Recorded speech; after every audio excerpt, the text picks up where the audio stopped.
இது நாள் வரை கடைசியில் நின்றது கடகம். எல்லா விஷயத்திலும் கடைசிக்கும் கீழே போனது எதனால அப்படின்னா அது கடகராசியில் பிறந்த பச்சை குழந்தைக்குமே தெரியும். அஷ்டம சனி நம்மை போட்டு வாட்டி வறுத்து நன்றாக சிதைத்தது. எல்லா விஷயத்திலும் சீன் க்ளோஸ். நிறைய வேலையில் செய்கிறவங்களுக்கு, ஜாப்ல இருக்கிறவங்களுக்கு அந்த ஸ்ட்ரெஸ்ஸு குறையும். அதாவது இதனால் வரை உங்களுக்கு திறமை இருந்தும், உங்களுக்கு அந்த விஷயம் தெரிந்தும், அதனை நீங்கள் வெளிப்படுத்தும் பொழுது அந்த பெயரை, புகழை, அந்தஸ்தை இன்னொருவர் தட்டி கொண்டு போனார். இப்போ என்ன நடக்கும் அப்படின்னா, உங்களுடைய குரல் எதிரொலிக்கும். அந்த ப்ராடக்ட்டுக்கு, அந்த கான்செப்டுக்கு, அந்த ஐடியாவுக்கு, அந்த கிரியேட்டிவிட்டிக்கு சொந்தக்காரர் இந்த பூச நட்சத்திரம், இந்த ஆயில்ய நட்சத்திரம், இந்த புனர்பூச நட்சத்திரத்தில் இருக்கக்கூடிய கடகராசி சகோதரர் சகோதரி அப்படின்னு சொல்லக்கூடிய அளவுக்கு ஒரு பிரமாதமான புத்திசாலித்தனம். சில திடீர் ராஜயோகங்கள் 8ஆம் இடத்தில் வருகிறது. என 6, 8 தொடர்பு. 6ஆம் அதிபதி 8ஆம் வீட்டை பார்க்கிறார். அப்போ தனகாரகன் உச்சம். இதெல்லாம் நமக்கு திடீர் ராஜயோகம், திடீர் ஜாக்பாட் இந்த மாதம் கண்டிப்பாக இருக்கிறது. கடகராசி சகோதரிகளை எடுத்துக்கிட்டோம்னா, கணவனை குறிகாட்டக்கூடிய செவ்வாய், மேலும் 7ஆம் அதிபதி ரெண்டுமே 9ஆம் வீடுல. 9ஆம் வீடு குறிகாட்டக்கூடியதே இளைய கலத்திரம். அப்போ கொஞ்சம் கூடுதலாக நீங்கள் உங்களுடைய கணவனை பத்திரமாக பார்த்து கொள்ளணும். ஆனா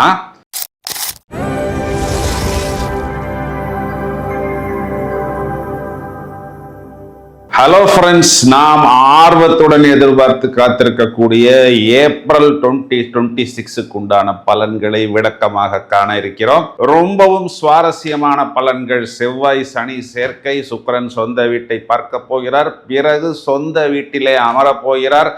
புதன் என்ற கிரகத்திற்கு நீசபங்க ராஜயோகம், சுக்கிரன் ஆட்சி. இதை தவிர கிரகமாலிகா யோகம் அப்படிங்கிற ஒரு யோகமும் இருக்கிறது. ஏப்ரல் மாதத்துக்கு உண்டான பலனை கடகராசிக்கு சொல்வதற்குத்தான் ரொம்ப நேரமாக காத்துக்கிட்டு இருக்கிறேன். ஏன் அப்படின்னா, இது நாள் வரை கடைசியில் நின்றது கடகம். எல்லா விஷயத்திலும் கடைசிக்கும் கீழே போனது எதனால அப்படின்னா அது கடகராசியில் பிறந்த பச்சை குழந்தைக்குமே தெரியும். அஷ்டம சனி நம்மை போட்டு வாட்டி வறுத்து நன்றாக சிதைத்தது. எல்லா விஷயத்திலும் சீன் க்ளோஸ். கடைசிக்கு கீழ் போனது அப்படிங்கிறது. இப்போ பூர்ணமாக சாட்டர்ன் அப்படிங்கிற கிரகம் நம்மளுடைய பாக்கியத்துக்கு வந்து விட்டார். ஏப்ரல் மாதத்தில் என்னென்னா, நாம் எந்த விஷயத்திலெல்லாம் கடைசிக்கு போனோமோ படிப்படியாக மேலே வருவதற்கு உண்டான வாய்ப்புகள்லாம் இல்லை. அது கண்டிப்பாக நடக்கும். ஏன் அப்படின்னா, இப்போ நமக்கு இருக்கிற சாட்டர்னுக்கு பேரே பாக்கிய சனி தான். இப்போ இந்த பாக்கிய சனி அப்படிங்கிறது என்ன நடக்க போகிறது? நமக்கு தனஸ்தானாதிபதி சூரியன் 5ஆம் இடத்துக்கு, நமக்கு தனஸ்தானாதிபதி சூரியன் 10ஆம் இடத்தில் உச்சமடைய போகிறார். இதற்கு பேர் பஞ்சமகா புருஷ யோகத்தில் வரப்போகிறது. இதையும் தவிர வருமானத்தை குறிகாட்டக்கூடிய சூரியன் உச்சம். அதுவும் எங்கன்னா தொழில் ஸ்தானத்தில். இதற்கு பேர் உச்ச பலம், உச்ச வருமானம். நம்மளுடைய வருமானம் அப்படிங்கிறது உச்சத்துக்கு வருகிறது. லாபாதிபதி லாபஸ்தானத்தில் ஆட்சி. ரெண்டுமே நமக்கு சூப்பர் டூப்பர். குறிப்பாக தொழில் சம்பந்தப்பட்ட விஷயத்தில் என்கிட்ட ஆர்டர்ஸ் நிறையா இருக்குது பிரதர், ஸ்டாக் இல்லை பிரதர். வாடிக்கையாளர்கள் நிறையா பேர் நம்மை நோக்கி வருகிறார்கள். ஏன்னா கடகராசிக்காரர் அப்படின்னாவே அவர் எந்த வேலையும் துணிந்து செய்வார். எந்த ஒரு கஷ்டமாக இருந்தாலும் வாடிக்கையாளர்களை திருப்திப்படுத்தி விடுவார். சின்சியராக எஃபர்ட் போடுவார்.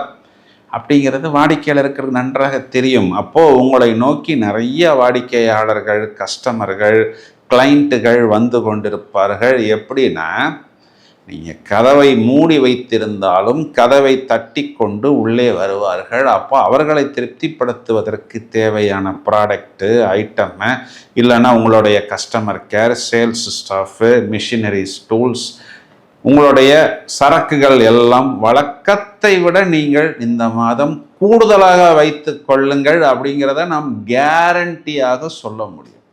அதையும் தவிர உங்களுக்கு சுகஸ்தானத்தை சுக்கிரன் பார்ப்பதும் பிறகு அவரே லாபத்தில் வந்து அமர்வதும் பாக்யாதிபதி நீசபங்க ராஜயோகம் பெறுவதும் வெற்றி ஸ்தானாதிபதி நீசபங்க ராஜயோகம் பெறுவதுமே உங்களுக்கு ஒரு சூப்பர் டூப்பர். பாக்யஸ்தானத்தில் உங்களுடைய வெற்றி ஸ்தானாதிபதி நீசபங்கம் ஏற்படுகிறது அப்படின்னா என்ன அர்த்தம் அப்படின்னா கண்டிப்பாக உங்களுக்கு கூடுதலான லாபம் அப்படிங்கிறது வழக்கத்தை விட கூடுதலாக இந்த ஏப்ரல் மாதத்தில் ஏற்படும்.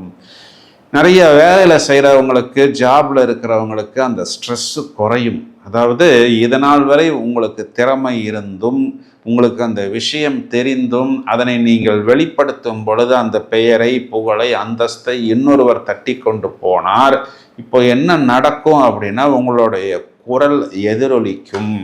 அந்த ப்ராடக்ட்டுக்கு, அந்த கான்செப்டுக்கு, அந்த ஐடியாவுக்கு, அந்த கிரியேட்டிவிட்டிக்கு சொந்தக்காரர் இந்த பூச நட்சத்திரம், இந்த ஆயில்ய நட்சத்திரம், இந்த புனர்பூச நட்சத்திரத்தில் இருக்கக்கூடிய கடகராசி சகோதரர் சகோதரி அப்படின்னு சொல்லக்கூடிய அளவுக்கு ஒரு பிரமாதமான புத்திசாலித்தனம். மனசு இலகும், லைக்கும். சுக்கிரன் 5ஆம் இடத்தை பார்க்கிறார், அவர் சொந்த வீட்டை பார்க்கிறார். அப்போ நாம் ஒரு கம்ஃபர்ட்டை தேடுவோம், ஒரு உல்லாசத்தை தேடுவோம். நமக்கு எது கம்ஃபர்ட்? ஒரு நல்ல மியூசிக்காக இருக்கலாம், ஒரு நல்ல வீட்டில் ஒரு இன்டீரியர் டெக்கரேஷனாக இருக்கலாம், ஒரு ரிலாக்ஸ் மூடாக இருக்கலாம். இதெல்லாம் எப்போ நடக்கும் அப்படின்னா நமக்கு பிரச்சனைகள் தீர்ந்தால் தானே நடக்கும். இங்கே ஏற்கனவே தலை மேலே பிரச்சனைகள் ஆடிக்கொண்டிருக்கும் பொழுது நாம் இந்த மாதிரி ரிலாக்ஸ் கம்ஃபர்ட் எல்லாம் தேடுவோமா? தேட மாட்டோம். அப்போது ஏப்ரல் மாதத்தில் கிரக நிலைகள் நமக்கு தூக்கி கொடுக்கிறது. இன்வெஸ்ட்மெண்ட் பண்ணும் பொழுது மட்டும் கவனமாக இருக்கணும். ஒரு பெரிய ப்ளஸ் பாயிண்ட், 8ஆம் இடத்தில் இருக்கக்கூடிய ராகுவை குரு பார்க்கிறார். அப்போ ராகு நமக்கு நெகட்டிவ் இன்ஃப்ளூயன்சஸ் கொடுக்க மாட்டார்.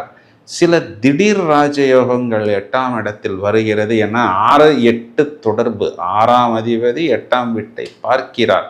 அப்போ தனகாரகன் உச்சம், இதெல்லாம் நமக்கு திடீர் ராஜயோகம், திடீர் ஜாக்பாட் இந்த மாதம் கண்டிப்பாக இருக்கிறது. கடகராசி சகோதரிகளை எடுத்துக்கிட்டோம்னா கணவனை குறிகாட்டக்கூடிய செவ்வாய், மேலும் 7ஆம் அதிபதி ரெண்டுமே 9ஆம் வீடுல, 9ஆம் வீடு குறிகாட்டக்கூடியதே இளைய கலத்திரம். அப்போ கொஞ்சம் கூடுதலாக நீங்கள் உங்களுடைய கணவனை பத்திரமாக பார்த்து கொள்ளணும். ஆனால் கண்டிப்பாக கையும் களவுமாக நீங்கள் அவர்களை பிடித்து விடுவீர்கள். ஆரம்பத்திலேயே ஏதாவது சின்ன சின்ன டிஸ்டர்பன்ஸ் இருந்தால் தவிர்ப்பது நலம்.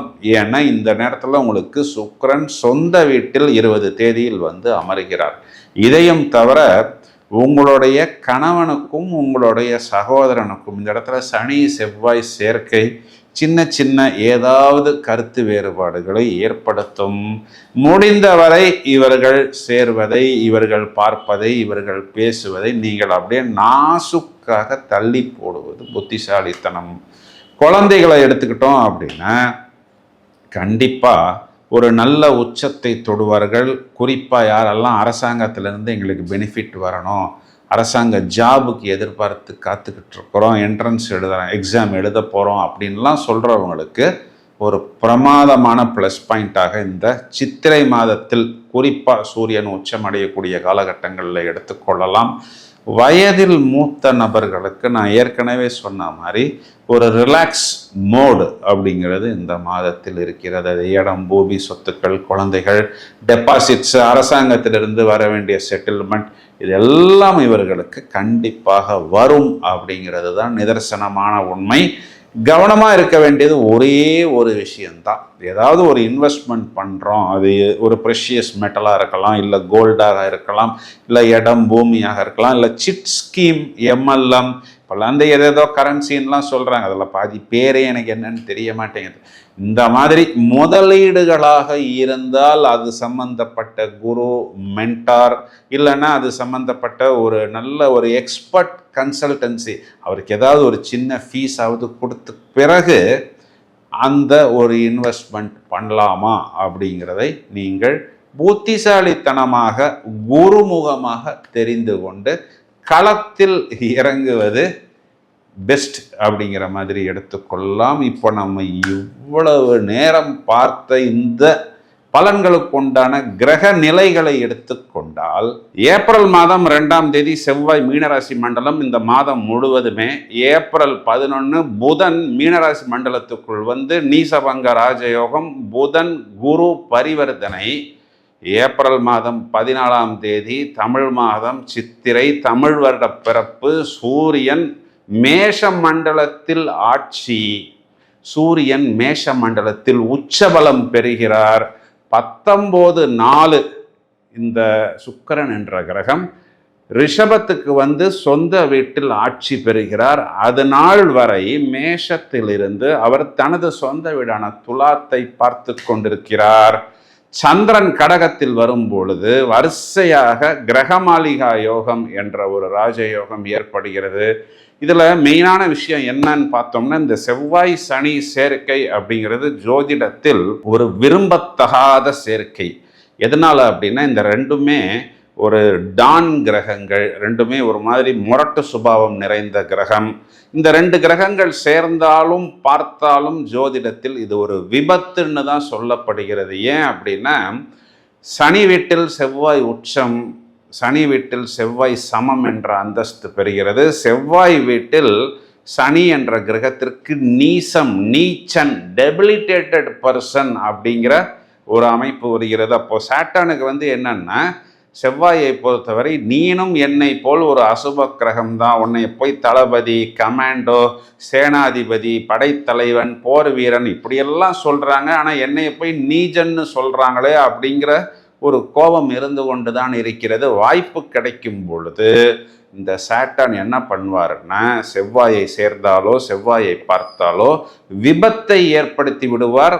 அதனால் பொதுவாகவே ஜாக்கிரதையாக இருக்கணும். ஏன்னா இது மீனராசி மண்டலத்தில் சேர்க்கை கால் பாதங்களை குறிகாட்டுகிறது. அப்போ நான் ஸ்போர்ட்ஸ் பண்ணுறேன், வாக்கிங் பண்ணுறேன், ஜிம் பண்ணுறேன், 60 பேக் பண்ணுறேன், 80 பேக் பண்ணுறேன்னு சொல்லிட்டு முடிந்தவரை விபத்துக்கள் இல்லாமல் உங்களை பார்த்து கொள்வது புத்திசாலித்தனம். இந்த செவ்வாய் சனி சேர்க்கைக்கு பரிகாரம் அப்படின்னு பொதுவாக நம்ம எடுத்துக்கிட்டோம்னா, பைரவர், அதாவது அஷ்டமி திதிகளில் பைரவரை வழிபடுவது, மேலும் வியாழக்கிழமைகளில் சனிக்கிழமைகளில் தொடர்ச்சியாக நரசிம்மரை வழிபாடு செய்வது கைமேல் பலன் கொடுக்கும். வாழ்த்துக்கள், நன்றி.